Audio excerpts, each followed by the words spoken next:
We are. All right.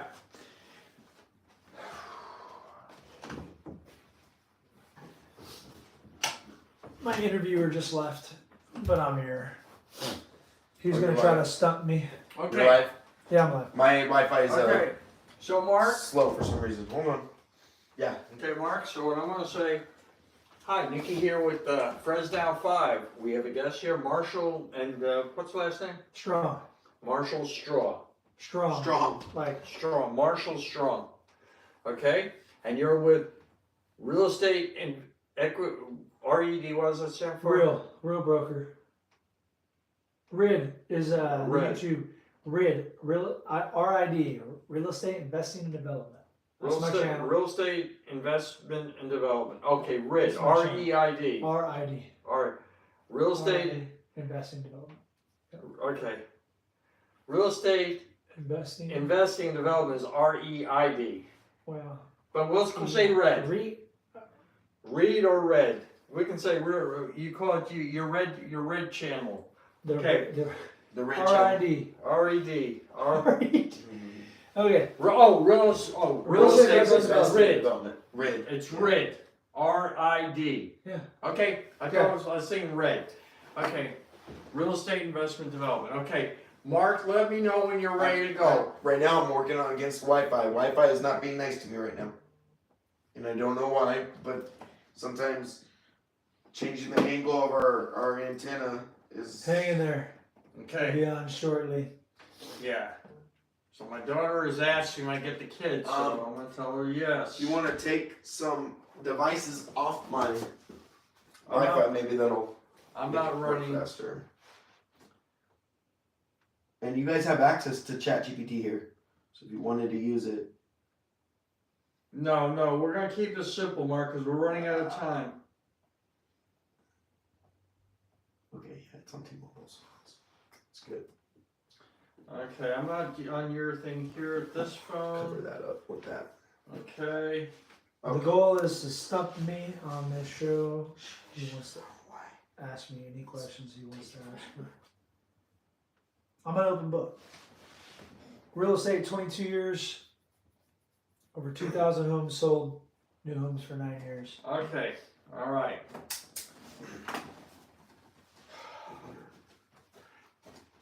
Mark, can you record without the Wi-Fi and just send it up later? Otherwise, we're not going to get anything. This is patience. I don't have the time.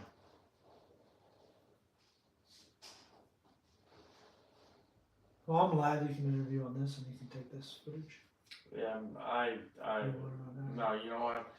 Here's the problem I found with Facebook is that YouTube? yeah, let me It's YouTube. let me make clarification here. Okay, I found that I could actually put pictures in landscape. Okay, using a tablet, but not a phone with Got Facebook. it. Okay. Okay. Can we record without using the internet, Mark? Nothing's coming up. Okay. No, without the internet. Without the internet. Even without the internet, There's nothing's coming up. I'm having problems right now. So that's what technology happens, and you know, my gosh, I gotta reboot. No room? You want to use my Just gotta phone? reboot. You want to use my phone? No, it's alright. It's a Wi-Fi thing. No, but we're saying don't use Wi-Fi. Yeah. Just use the video camera without Wi-Fi. When in doubt, reboot. Okay.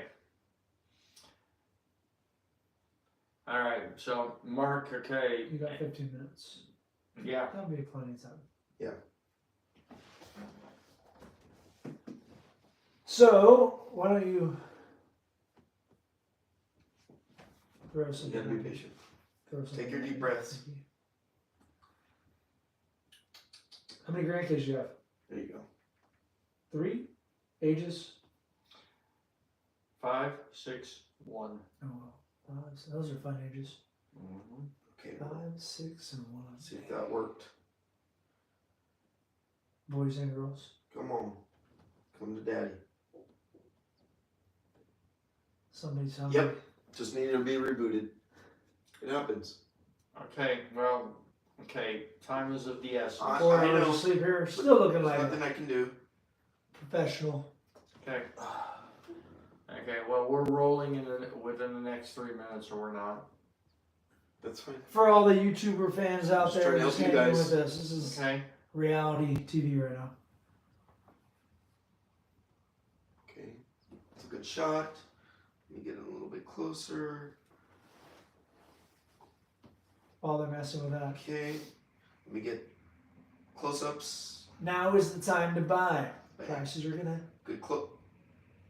keep rising. If you have equity in your home, pull it out. Buy more properties, put some money in your bank. Don't want to keep your home, your equity in your house. It's like keeping it in the bank. Close-up on Make Marshall. 40 to 50% on your money by leveraging it out Okay, that's a good one. when you're only worried Okay. about 7% interest rates. Now let me get the verbiage in there. What do you want your show to be called, Nicki? Why don't we say, Do you want to just keep it Victor Now Self-Defense Program? no, why don't we make this the Fresnow? for the Fresnow Business Podcast. Okay. Okay? Fresnow Yes, Business perfect. Podcast. And then Jim can host it another time or Okay, whatever, like okay? Sounds good. Fresno All right. Business Podcast. Okay, my main thing is I wanted to give Mark an opportunity to be an interviewee so he could kind of get a feel. I want to practice Marshall, that's Marshall. Yeah, I know. It's fine. Okay, you're good. Okay, Okay, Fresno Business Podcast. yeah, why don't we do that? Just, Take 25. okay, You ready? Hold on.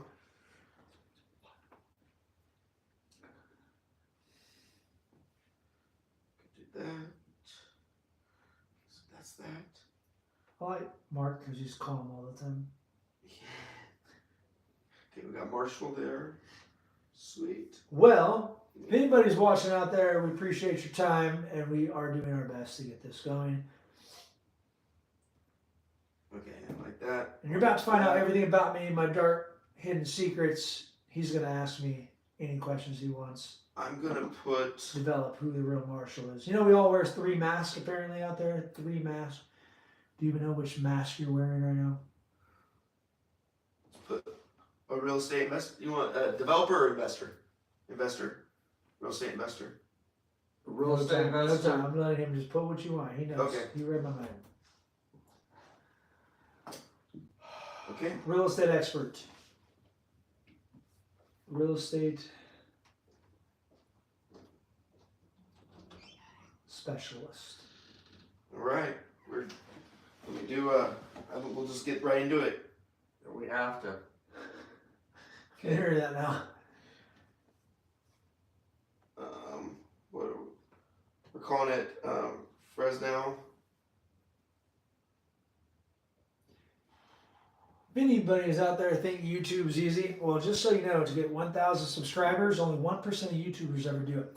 And I just met a father Okay. of a lady that had 200,000 subscribers here local in Clovis, knitting sweaters. All right. Knitting. She had 200,000 Okay, subscribers. Mar- That's quick. okay, Marshall, okay. Ready? Yes. Okay, are Three. we, okay, wait a minute, is our audio two. good? Yeah. Okay, Action. fine. Hi there. Welcome to Fresnow Business Podcast. I'm your host, Nicki Stallard, and tonight, this afternoon, I have with me Marshal Strang, real estate investment development. Is that correct? Yes, sir. I've been selling real estate for 22 years, got into investing about 2 years ago. Cool, so tell us about it. Oh, Lord, there's a lot. There's a lot. But ups and downs, all the way around. Became a millionaire at 38 years old with 8 properties, and then made a decision to buy properties in Missouri, 7 properties in a week, and the rates went up 4%. Got kicked out of my house and stopped selling real estate for 2.5 years and was just investing. And then got back into real estate full time because I'm either all in or all out. So I love real estate. I'll always sell real estate, but I do love the investing in the development side. And what I've learned is that the mindset is typically what I have to work on to grow my development side. So, Is there any particular real estate that you are focusing in? Are you focusing on commercial? Are you focusing on residential? Are you looking at new developments? Are you looking at resale, vacant land? All of the above. So I love the question. For me, it all comes down to numbers. So if it makes sense, if I can creatively find a way, if I'm always looking to find creative financing. But currently I'm looking at 10 acres on Copper, 25 properties in San Diego for $68 a foot, which would be a $4 million project. And then a hotel in Colorado from a client that I have that wants to partner up on it. So for me, it just comes down to networking and figuring out the best way to make it a win-win. That sounds awesome. Now, sounds like you're all over the country, is that so? Getting there, but the lesson I learned from Missouri, the $1 million lesson, was never buy properties out of state unless you're buying 50 to 100 doors. And the reason that is because they're typically cheaper, but less rental income, less appreciation, and if something breaks, costs you more money. If rates go up 4%, you get caught with your pants down. So I'm focusing on California right now, and a lot of people are moving out of California because it's too tough for them. But if you can make it in California, you can make it anywhere. So I love California, and I will stay here buying as much property, especially in Fresno, California. We're in the hub. The top 4 places to buy investment properties for the most appreciation is in Texas, Arizona, California, and Nevada. And we live here in Fresno, so if you're not buying here and you live here, it's crazy to me, but we're the food capital of the world, and everybody from the Bay and LA are coming here. So I'm definitely looking in Fresno, but sometimes you got to go outside a little bit to find better deals. So tell me, okay, you're dealing with both investors and you're dealing with buyers. Are you which side? Do you find yourself on one side versus the other, or does it just depend on the situation? It depends on the market. Right now, buyers are really challenging because it's tougher to buy. They're scared.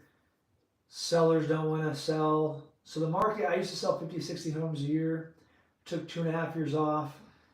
And when I got back in the market after rates went up, I sold 12 homes my first year, which puts me in the top 2% of real estate agents that have been in the business for 20 years. But I took 2 years off and I was training people with my clients.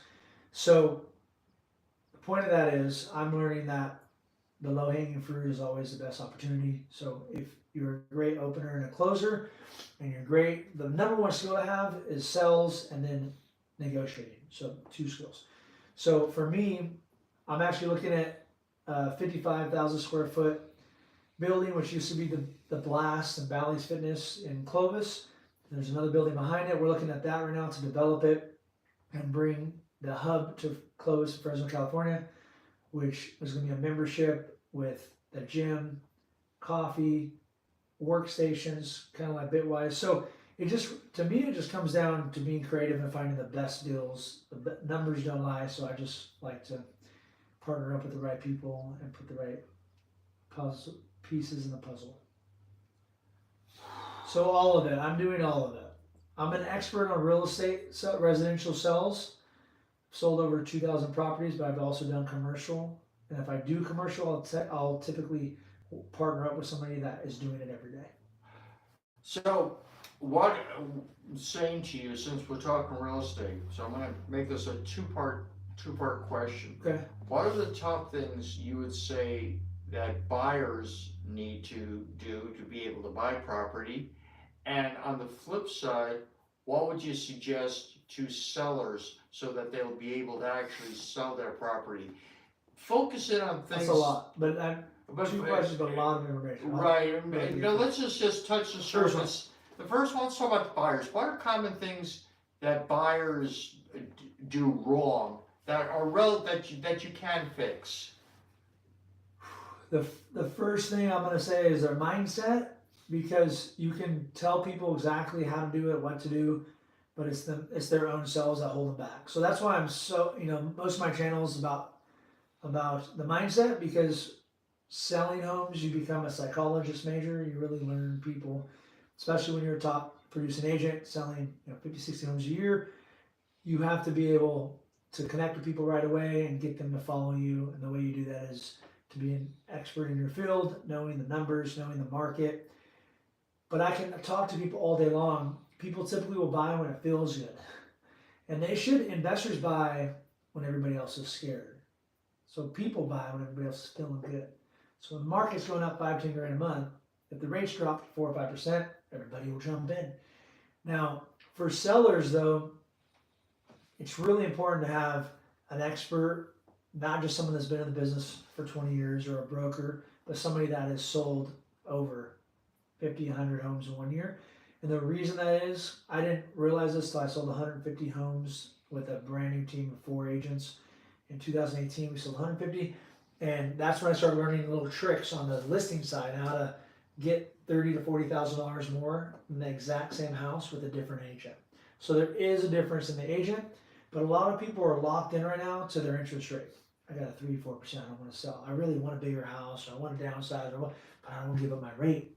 And what I can show them is the numbers of buying another home, giving up the rate, or keeping it and pulling out a line of credit. But if you sell it, give up that rate, and you buy another house plus one more and put 50 to 100 grand, because most people have 100 to 300,000. If you bought a home in the last 5 to 15 years, you got a lot of money in equity, but they're still remaining with no money. They're broke. Things are getting more expensive, and a lot of people will start losing their homes if they don't make the right move and position themselves, because you need to free up your cash.